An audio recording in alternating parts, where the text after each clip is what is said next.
আসসালামু আলাইকুম। সবাই কেমন আছেন? আশা করি সবাই ভালো আছেন। আজকে আমি একটা মজাদার ভর্তা নিয়ে এসেছি আপনাদের সামনে।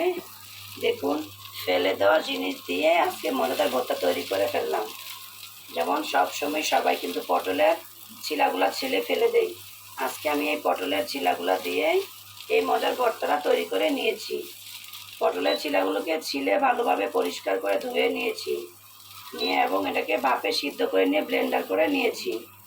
তারপরে পেঁয়াজ, রসুন এবং কাঁচা আম, কাঁচামরিচ দিয়েই এই মজার ভর্তাটা তৈরি করে নিয়েছি। দেখুন, এটাকে আমি কাছ থেকে দেখেছি, দেখতে কত সুন্দর হয়েছে কালারটা। দেখলে মনেই হচ্ছে না যে এটা একটা ফেলে দেওয়া জিনিস আমি তৈরি করেছি। এটা পটলের ছিলার ভর্তা তৈরি করেছি। এটা খেতে গরম ভাতের সাথে অসাধারণ। আপনি একবার খেয়ে দেখবেন বাসা বসে বানিয়ে, কত মজা এবং টেস্টি হয়েছে।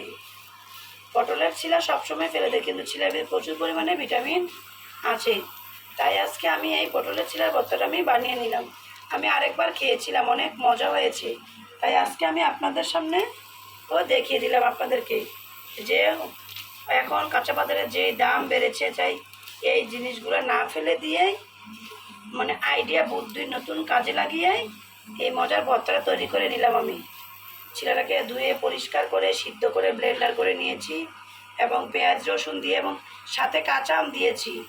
2 টুকরা কাঁচা আম, কাঁচামরিচ দিয়ে এই ভর্তাটা তৈরি করেছি। দেখুন, দেখতে কত সুন্দর হয়েছে, কালারটা কত সুন্দর হয়েছে। এটা গরম ভাতের সাথে খেতে দুপুরে অনেক মজা হবে। দেখুন, তেল দিয়ে পরিমাণ মতো তেল দিয়ে ভর্তা তৈরি করে নিলে কত সুন্দর হয়। এই যে দেখুন, আমার ভর্তাটা তৈরি হয়ে গিয়েছে। এই যে দেখুন, আপনাদেরকে আমি কাছ থেকে দেখিয়ে দিচ্ছি ভর্তাটা কত সুন্দর হয়েছে। আজ এই পর্যন্তই। আল্লাহ হাফেজ।